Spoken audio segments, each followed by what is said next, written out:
सास और माँ में फ़र्क, दिल छू लेने वाली कहानी। मनीष अपने माता पिता का इकलौता बेटा था। बेटे की शादी हो गई, घर में बहू आ गई। माता पिता की खुशी का ठिकाना न था। माधुरी की मनीष के साथ शादी को मात्र 2.5 वर्ष हुए थे, लेकिन ससुराल में माधुरी का मन नहीं लग रहा था, क्योंकि ससुराल के माहौल में वह अभी भी पूरी तरह रम नहीं पाई थी। उसके सास ससुर पुराने विचारों के थे और वह अभी भी चटाई पर बैठकर खाना पसंद करते थे। पानी हमेशा बैठकर ही पीना पसंद करते थे। उन्हें अपने पारंपरिक तौर तरीके से रहना पसंद था। उनका यही लाइफस्टाइल माधुरी को पसंद नहीं था। उसे लगता था इनकी लाइफ का कोई स्टैंडर्ड ही नहीं है। अभी तक डाइनिंग टेबल पर बैठकर खाना खाने की आदत नहीं डाल पाए। वैसे तो अच्छे खासे पढ़े लिखे हैं, लेकिन रहन सहन के सारे तौर तरीके पुराने हैं। सास ससुर सुबह सुबह नहा कर ही रसोई में खाना बनाने पर जोर देती हैं, फिर चाहे खाना बनाने में पसीना पसीना ही क्यों ना हो जाए। हालांकि मनीष माधुरी को बहुत चाहते हैं और उसका हर तरह से ख्याल भी रखते हैं, लेकिन पुराने लाइफस्टाइल की वजह से माधुरी को अब लगता है कि उसके पापा ने कैसी जगह शादी कर दी। कितने सपने थे उसके विवाह के बाद अपने घर को सजाने के, लेकिन यहाँ तो सासू माँ के अनुसार मेंटेन किए हुए इस पुराने तौर तरीके के घर को उसका दम घुटता है।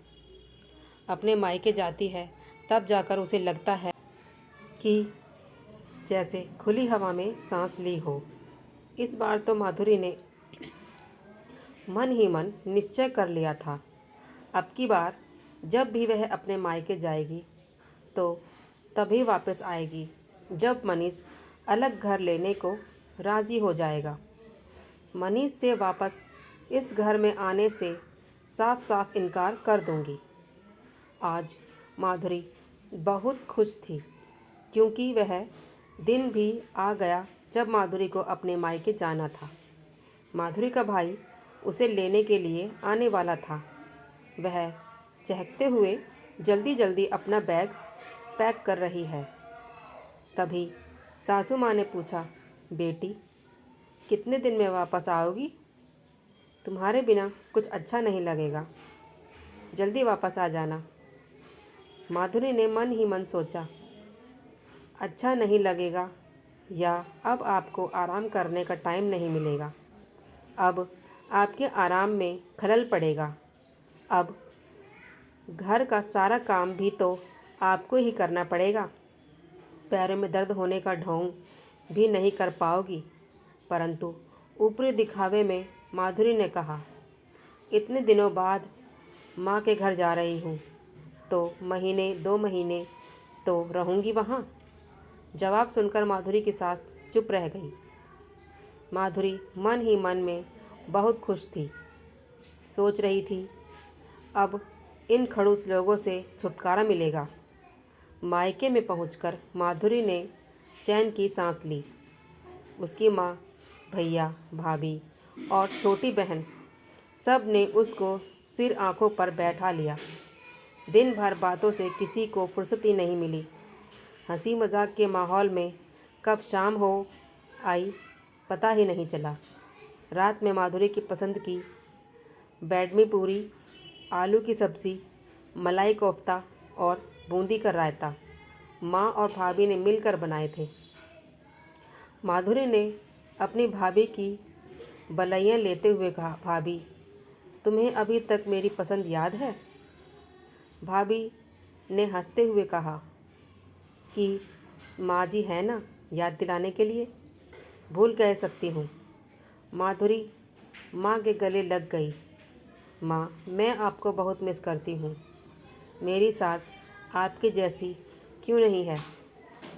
फिर भाभी को देखकर उसने आह भरी और कहने लगी, भाभी आप कितनी किस्मत वाली हैं जो आपको इतनी अच्छी ससुराल और मेरी मम्मी जैसी इतनी अच्छी सास मिली।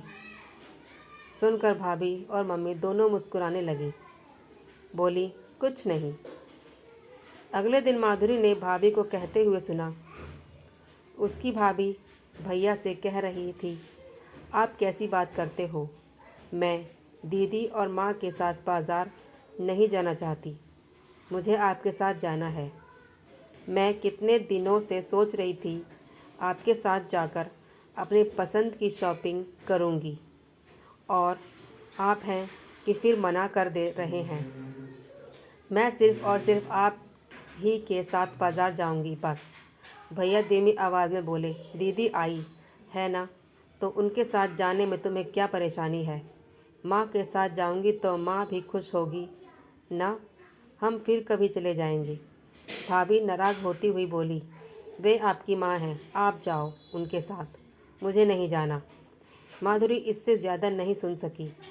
उसके कानों में भाभी के कहे हुए स्वर गूंज रहे थे, आपकी माँ, आपकी माँ।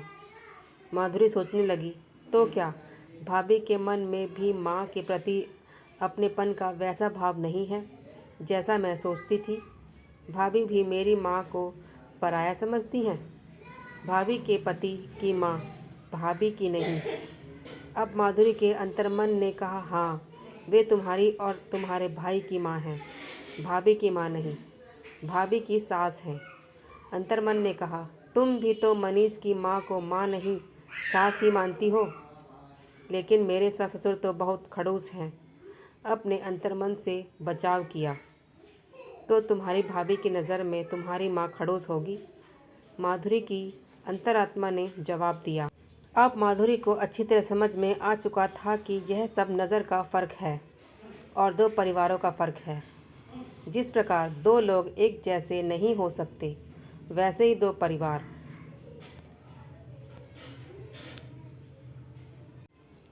भी एक जैसे नहीं हो सकते। विचारों का अंतर तो होता ही है, फिर चाहे उसके खुद की माँ हो या उसकी सास। आज जिस प्रकार वह अपनी सास से छुटकारा पाना चाहती है, शायद ऐसे ही उसकी भाभी भी यही चाहती हो। नहीं, अब मैं ऐसा नहीं करूँगी। मैं मनीष को उसके माता पिता से अलग करने की भूल नहीं करूँगी। माधुरी कितना गलत थी, उसको अपनी गलती का एहसास हो चुका था। आज जब माधुरी ससुराल पहुंची तो ममतामयी सास को अपनी बहू की राह निहारते हुए पाया। उन्होंने पाया माधुरी को जीवन का सिद्धांत समझाया और उसके दिल में प्रेम का सागर भरा। अगर आपको ये कहानी अच्छी लगी है तो प्लीज़ लाइक करें, सब्सक्राइब करें।